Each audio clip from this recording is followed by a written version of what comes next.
तो देखिए यूपीएल पे तो अभी वेट करना बेहतर रहेगा। मेरा समझना है कि जब तक 595 के नीचे ट्रेड करता रहे, यहाँ पर खरीदारी नहीं करनी है। पीआई इंडस्ट्रीज में भी ध्यान रखना है क्योंकि देखिए 200 डे मूविंग एवरेज के नीचे कंसोलिडेट हो रहा है। कल वीकनेस देखने को मिली थी। यहाँ पे भी केवल ब्रेकआउट पे जब 3500 रुपए के ऊपर निकलेगा तभी खरीदारी करेंगे। ओके, चलिए अब निफ्टी के एक्सपायरी के दिन को देखने के लिए चलते हैं कैसे होगा शुरुआत। चलते हैं हर्षिता के पास। Harshita, over to you. और आज आपको बाजार को बेस्ट ऑफ लक की बेहद जरूरत है। हाँ, बेस्ट ऑफ लक एक बार फिर से आपको। शुक्रिया वीरू। आज तो वाकई में जरूरत है। फिंगर्स क्रॉस की सिचुएशन बेहतर हो, कल से ज्यादा बेहतर हो। लेकिन प्री ओपन के संकेत तो यही दिखा रहे थे कि आज फिर एक कमजोर शुरुआत के आसार बनते दिखाई देंगे। और जिस बेस का वीरू ने जिक्र किया था, ठीक उन्हीं लेवल्स के आसपास निफ्टी 50 ने अपना ट्रेड किक ऑफ किया। 21,030 के नीचे अब हम तेजी से फिसल रहे हैं। 21,000 के लेवल को भी तोड़ दिया है। तो 151 अंकों की गिरावट, 150 पॉइंट से ज्यादा के नुकसान पर निफ्टी 50 इस समय कारोबार करता हुआ। और हर टिक के साथ दरअसल यहां पर वीकनेस बढ़ रही है। निफ्टी बैंक का हाल देखिए, 400 पॉइंट का नुकसान। कल की गिरावट के बाद आज फिर वो सेल साइड की पोजीशंस एक्टिवेट हो चुकी हैं।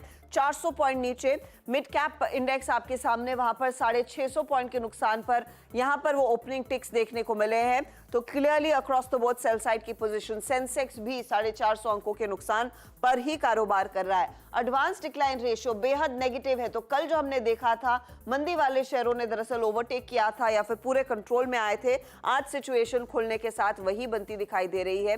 1800 से ज्यादा गिरने वाले शेयर, बढ़ने वालों की संख्या महज 400 के आसपास है। तो निफ्टी बैंक, मिड कैप सब में गिरावट, 1% तक की गिरावट देखने को मिल रही है। निफ्टी 50 अब लगभग आधा % नीचे 21,000 पर, लेकिन कुछ स्टेबल होने की कोशिश कर रहा है। तो पहले वो शार्प कट्स आए और फिर कुछ स्थिरता की तरफ बढ़ रहा है। 21,000 को देखते हैं होल्ड कर पाता है या नहीं। सेक्टोरली पेन कहां पर है? बैंक्स तो क्लियरली कमजोर है क्योंकि 400 पॉइंट का नॉक निफ्टी बैंक ले चुका है। लेकिन निफ्टी आईटी देखिए, मेटल्स देखिए, ऑटो देखिए, उन सब में किस तरह की ओपनिंग देखने को मिल रही है। सरकारी बैंकों में दबाव बढ़ता हुआ 100 पॉइंट नीचे ये इंडेक्स। 1% के कट के साथ मेटल इंडेक्स ने अपनी पारी की शुरुआत की है। ऑटोज में भी करीब 200 पॉइंट की गिरावट है। 1.25% नीचे खुला है वो इंडेक्स। एफएमसीजी का भी कुछ खास साथ नहीं है, यहां पर भी प्रेशर है। फार्मा कंपनियां तो डिफेंसिव ट्रेड्स भी एक्टिव नहीं है, आज सपोर्ट नहीं मिल रहा है। 200 अंकों की गिरावट।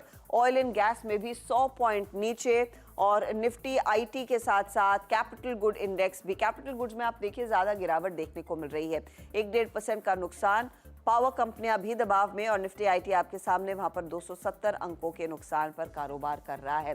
तो एक भी सेक्टोरल इंडाइस इस समय तेजी में नहीं है और वो चिंताजनक स्थिति है। तो क्लियरली मार्केट में सपोर्ट कहां से आएगा, वो एक बड़ा क्वेश्चन है। चलिए आपके लिए लेकर आते हैं हीट मैप। वहां पर देखते हैं कितनी लाली छाई हुई है। तो पूरी की पूरी स्क्रीन लाल, सिर्फ 3 स्टॉक्स हरे में। उसमें एक है ओएनजीसी, 0.62% के गेन्स। नेस्ले हल्की बढ़त दिखा रहा है, 25,113 पर ट्रेड करता हुआ।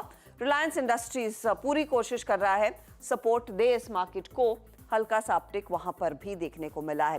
लेकिन ज्यादा क्या टूटा है? अदानी एंटरप्राइजेस देखिए 1.5% के नुकसान के साथ इसने अपनी पारी की शुरुआत की है। मारुति में भी हम देख रहे हैं 1% से ज्यादा का नुकसान। 9,925 के लेवल्स, आई थिंक 9,800 टारगेट था जो कल एसटीबीटी ट्रेड पर दिया गया था अमित की तरफ से। एक्सिस बैंक कमजोर, अदानी पोर्ट कमजोर, मेटल कंपनियों में जेएसडब्ल्यू स्टील जैसे स्टॉक्स में कमजोरी बनती दिखाई दी है। लेकिन गौर करिएगा बैंकों पर। एक्सिस 1.5% नीचे, आपका आईसीआईसीआई बैंक 995 पर ट्रेड करता हुआ तो 1000 पर नहीं टिक पाया है, 1.25% नीचे आया। एसबीआई में 1.25% की गिरावट। वहां कोटक महिंद्रा बैंक भी करीब आधे % से ज्यादा के नुकसान पर ट्रेड कर रहा है। और एचडीएफसी बैंक भी है जहां पर हम देख रहे हैं बिकवाली का ही दबाव बनता हुआ। हालांकि एचडीएफसी बैंक इतना ज्यादा क्रैक नहीं कर रहा है जितना बाकी बैंकों में हमने देखा है प्रेशर। टाइटन कमजोर, एचयूएल कमजोर, एलटीआई, माइंडट्री, टीसीएस, इन्फोसिस जैसे काउंटर्स में कल से बिकवाली फिर से बढ़ती हुई दिखाई दे रही थी। आज इन सारे स्टॉक्स में हमने देखा है दबाव और आधे % का नुकसान आईटीसी भी दिखा रहा है। क्लियरली ओपनिंग कमजोर है। अब 70 पॉइंट नीचे निफ्टी 50 ट्रेड करता हुआ। चलिए कुछ स्टॉक्स जो आज खबरों में है वहां पर किस तरह की शुरुआत हुई है, फिर वायदे बाजार के ट्रेड्स के लिए वीरू के पास जाएंगे। डीएलएफ जहां पर 1400 करोड़ की इन्वेंट्री इन्होंने बेची है। कमर्शियल प्रॉपर्टी में पिकअप देखने को मिल रहा है, 1% ऊपर है वो काउंटर। जी एंटरटेनमेंट को रिलीफ मिला है। सोनी कह रहा है ठीक है, आप और टाइम चाहते हैं और टाइम हम आपको देते हैं, बातचीत देखते हैं वहां पर कैसी उभर कर आएगी। लेकिन 4% की एक रिलीफ रैली आती हुई मज़गांव डॉक आज करीब 3% ऊपर है। एस्ट्रल प्रोमोटर्स ने हिस्सा बेचा, बड़े निवेशक चेक इन किए हैं, लेकिन स्टॉक शांत है। आधे % का नुकसान यहां पर आज देखा जा रहा है। अमी ऑर्गेनिक्स में लगभग 12% की इक्विटी चेंज का अपडेट आ रहा है वीरू। करीब 40 लाख शेयरों का सौदा इस समय स्क्रीन पर अंजाम लेता हुआ, और वो काउंटर भी करीब 4 से 5% नीचे ट्रेड कर रहा है। ये है इस समय की ओपनिंग। बताइए वायदे में क्या देख रहे हैं आप? वायदे में हर्षता हजदी एंटरटेनमेंट और खबर का इम्पैक्ट स्ट्रॉन्ग है। पिछले 3-4 दिन से जिस खबर ने आई थिंक जी को परेशान किया हुआ था, कल की लोवेस्ट ट्रैजेक्टरी थी 2 ने डेमा की, वहाँ से थोड़ा सा पुल बैक जनरेट करता हुआ, बट मीनिंगफुल है रिलायंस।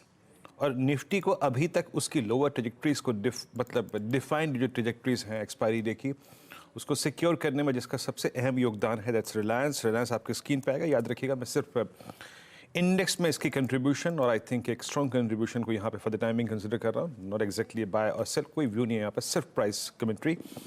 इस चैनल का स्वामित्व प्रबंधन रिलायंस इंडस्ट्रीज होल्ड करते हैं। 2546 पे आके ट्रेड करता हुआ, कल की लोवेस्ट और क्लोज ट्रैजेक्टरी को अच्छी तरीके से बाइसेट करके ट्रेड करता हुआ।